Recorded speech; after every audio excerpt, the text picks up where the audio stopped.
Greetings and welcome to the Recombobulation Area. My name is Dan Schaefer. Thank you for joining us. We have a very special guest joining us today because we have a new sponsor here at the Recombobulation Area, and it happens to be an organization that is working on a tremendously important cause, one that is close to me personally, and that is the issue of mental health. The organization is called the Blake Matthew Mindful Memorial Foundation, and it was founded in 2021 following the loss of Blake Matthew Fenwick, a young man who struggled with hidden depression. To help make a difference for young people experiencing mental health challenges, the foundation is now launching its most ambitious initiative yet, the 10,000 Hearts campaign. The goal, to get 10,000 Wisconsinites to contribute just $5 per month to help make a difference and save lives. One heart can make a difference. 10,000 hearts can help transform a state.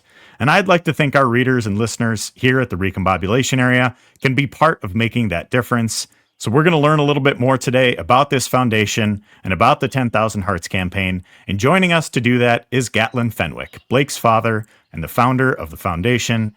Gatlin, welcome to the Recombobulation Area, and thank you so much for joining us. Thanks for having me, Dan. It's my pleasure.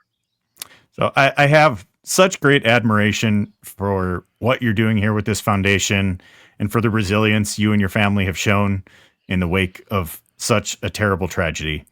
So first, if you could share with us a bit about how you formed this foundation and what you've been doing over the past few years.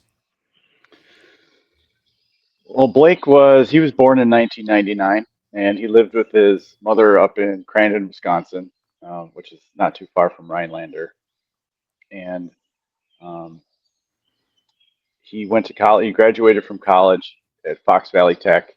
He just had a brand new job, a very good job, and a new fiance, a new dog. And Blake was he was just a very highly energetic person, always smiling, always on the move. You know, hard for him to sit still, always helping others. But the day after Christmas in 2020, difficult year for everybody, we received the phone call that no parent ever wants to receive, and learned that Blake took his own life. But it was such a, the denial part of that was so strong because I just didn't believe it. There's no way that Blake would do this. He didn't show any signs of depression that anyone could see, plain as day. In hindsight, looking back, maybe there were some signs, but Blake was just the life of the party. He was always helping other people, helping them feel good, and he did leave a note behind. His note said, "Depression is real, but it's a hidden secret." And that couldn't have been more the case with Blake. He took us all by surprise, and this shock wave that still vibrates through the family.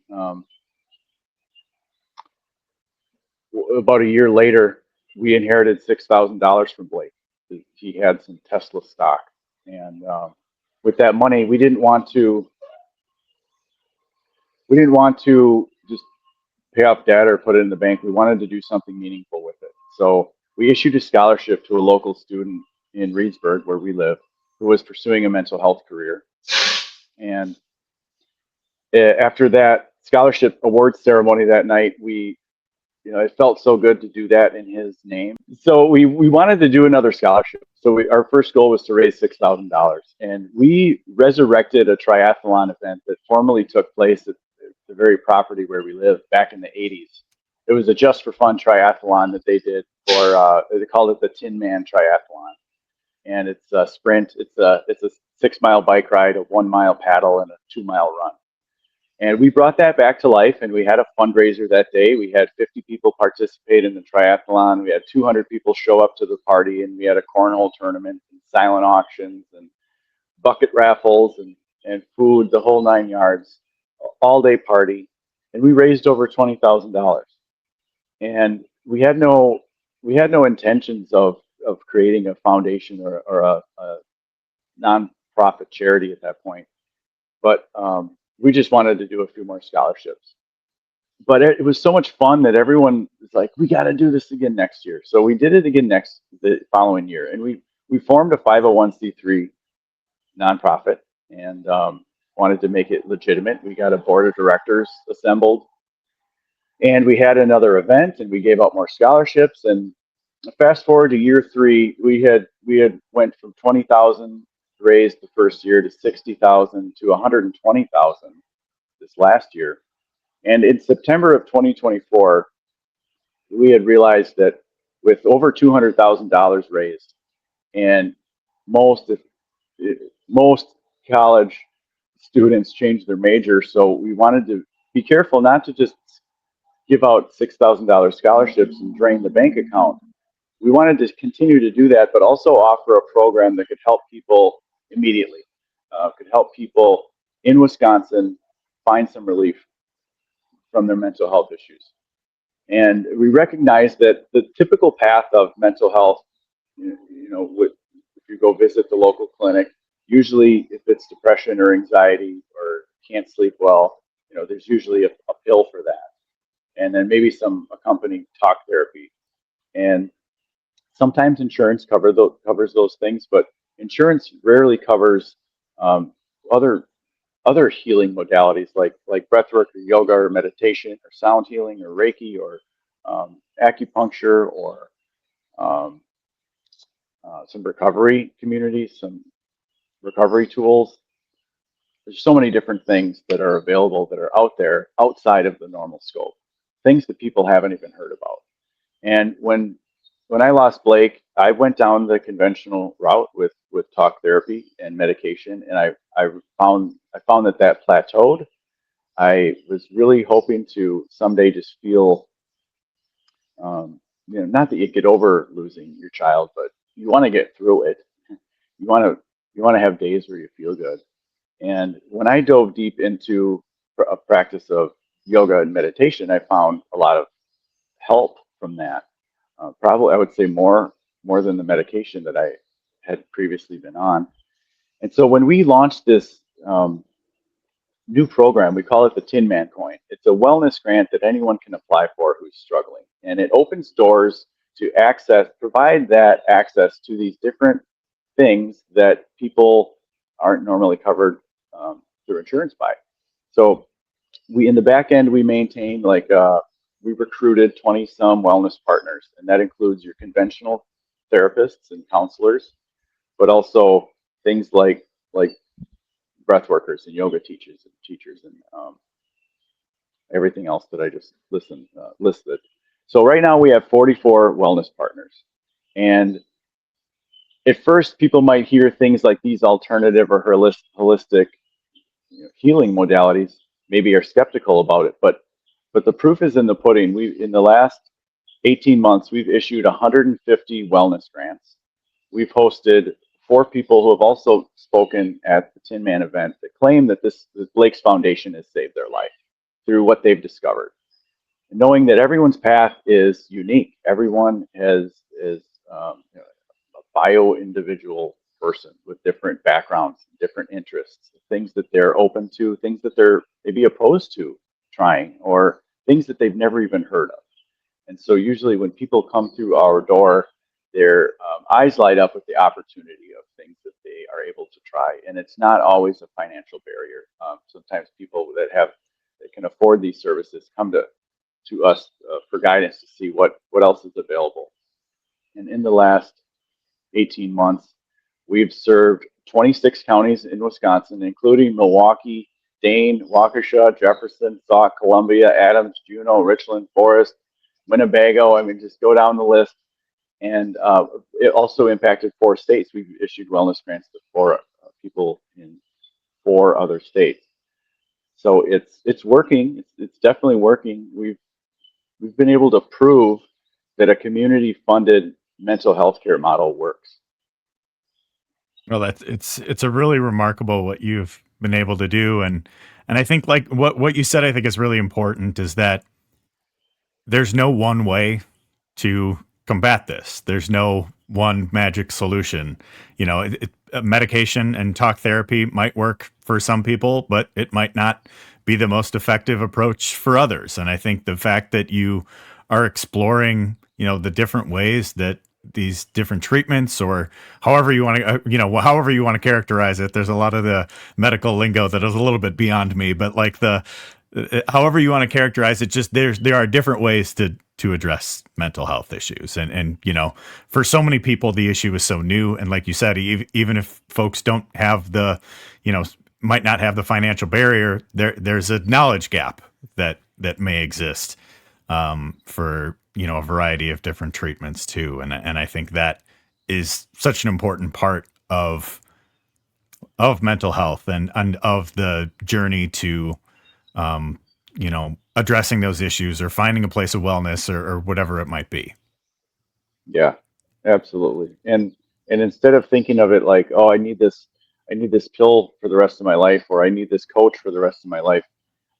Instead of looking at it as like coping mechanisms or getting on a boat and never getting off, we like to use the analogy of you come into this foundation and you're going to get on a kayak and you're going to paddle to the other side. You're going to be the one paddling. Like there's work involved, but the idea is to get out the other side, and you don't take your paddle with you. You cross that river, and then you can help other people, guide them across and help others too, like a peer support system. Mm-hmm. Yeah, and I have to imagine you've learned quite a bit about this in the 5 years or so since forming this foundation. Like you said, with starting with the scholarships and then moving, beyond well beyond that with the events and the wellness grants and things like that. I mean, reflecting on what you've learned the past few years, what are some of the things that have surprised you along that way? We we received a grant to occupy this office space in Reedsburg, and in the downstairs of the building is a natural health clinic called Rewild Natural Health Clinic, and she does blood tests on people and looks at their labs at a very deep dive, like spends 1 to 2 hours with each patient, looking at their imbalances of their hormones, their blood sugar, cholesterol, the whole 9 yards. I don't know all that jargon either, but the line between physical health and mental health is very blurred, almost to the point that it doesn't exist. We are just one thing, we're human beings, and so I think that's been the most surprising to me is the anxiety and depression that people have found relief from through looking at their daily routine and their diets. Um, you know, in addition to mindfulness and awareness and just dropping out. I think the common denominator for that I've witnessed at least throughout the last couple of years is that our thinking minds take over. We live in a world where we're constantly doing and making decisions and going. And here comes the propane truck. Bear with me. Thank you. Okay, this should be a little better now. Where was I? And everything is connected, right? Yeah.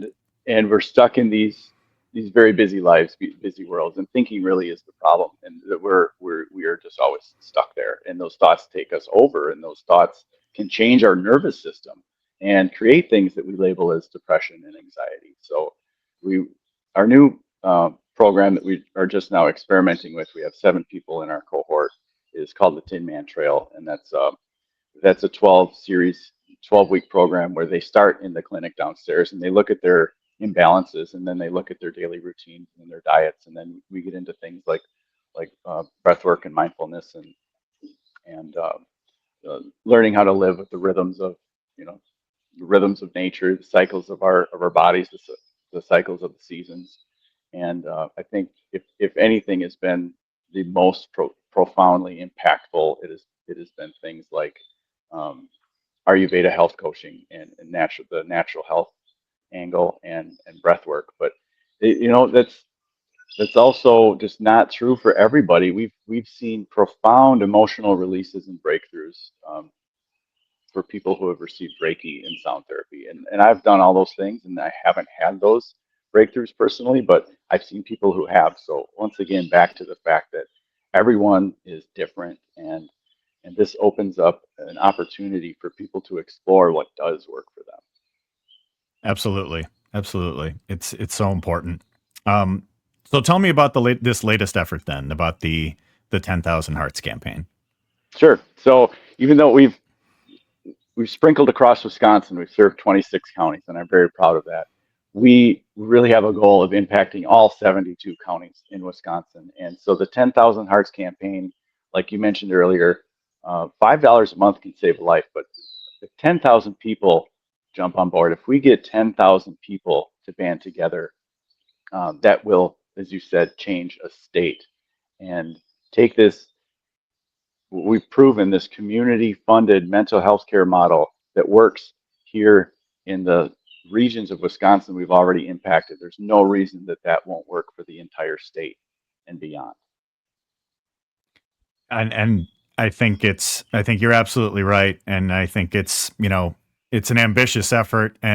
But I think the work that you've been doing over the past 5 years is proof that, what you're doing does work. And this, and it's such an enormous challenge, right? I think people talk about, especially with young people coming out of the pandemic and whatever it might be, just the severity of so many mental health challenges, and I think the way people have talk about the issue is so different, even from 20 years ago when I was in high school, right? And I think the hope would be that efforts like this and so many others can make the next 20 years even more impactful as we look ahead to the challenges that young people are facing could seem to continue to mount, and the hidden nature of things, like you mentioned with your son, is just makes it all the more challenging to really know what's going on in someone's mind, and it's just you never really know. And I think even if you're not, consider yourself facing mental health challenges in your own personal life, there is, of course, going to be someone that you're close to that is facing this. So, I think, it's a spectrum, right? Is everybody deals with depression or anxiety or whatever it might be on some level, right? So I think what you're doing here is so incredibly important. And I would, again, encourage folks who are listening to this to contribute that $5 per month and be part of the 10,000 Wisconsinites who can transform a state. And I think efforts like this is it's just really impressive. Resilience is such an important quality for people, and I think resilience in the face of tragedy and what you've been able to put together with this foundation, and now just really taking it even more ambitious step forward is. I just think about how it can make such a meaningful difference for people, and like you said, you've made that difference with people already. Are there any particular stories that you'd want to share that from what you've been able to impact with the foundation thus far? Yeah, I would say our keynote case study, her name is Tabitha Don, and she came to us with severe lupus, where she had to reschedule her first appointment a few times because she couldn't even get out of bed. Lupus, I don't know a whole lot about it, but it's it, it hurts. It kind of eats you from the inside out, and she couldn't work. She had to stop her job, and she was a veteran counselor. She had dealt with she and she's back to work now, but she deals with coaching people. Talking them off the ledge, so to speak, veterans. And she came through our program, and she received. How it works is when you receive a Tin Man coin, you just complete the services, and then you're eligible for up to 3 coins. The idea is to try a few things out, find what works, and instead of just giving people money and wishing them luck. This is we're there for them. There's a lot of follow through. So at the end of her third coin,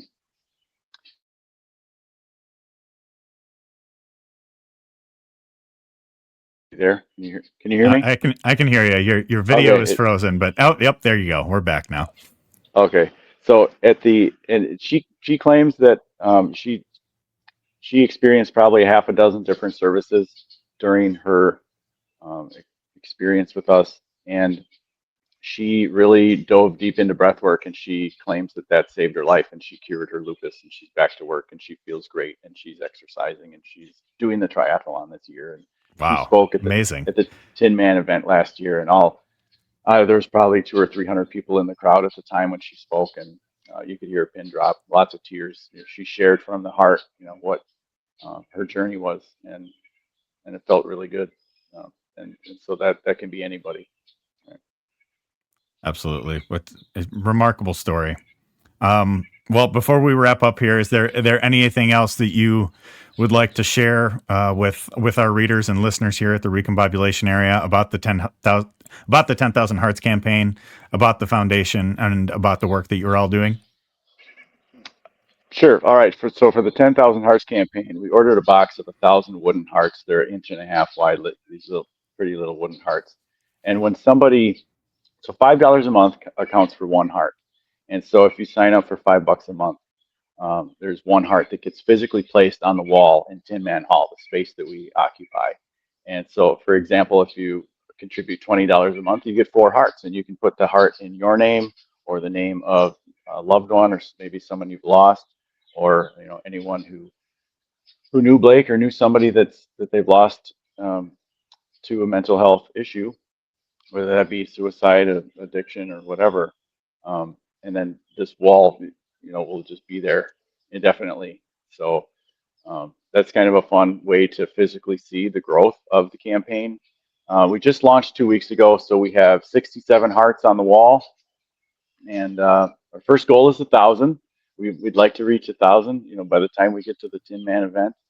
But this, we don't know when we will reach 10,000, but we're not going to quit until we accomplish that. Well, I hope like I said, some of our readers and listeners can put some of those hearts on the wall. I plan to do so myself as well. It's a personal issue for me and my family, and I just have, again, I have such great admiration for what you're doing with this foundation, with this initiative, and again, thank you so much for sharing so much about it in this conversation today, and best of luck to you and all the folks you're working with on this initiative going forward. Thank you, Dan. It's a pleasure, and I find it interesting that you have about 10,000 followers. We've got 10,000 a little over 10,000 subscribers here at the Recombobulation area. So our subscribers here can really transform a state and make a difference. So step up and do your part. All right, thank you, Dan. Really appreciate it, man. Thanks, Gatlin.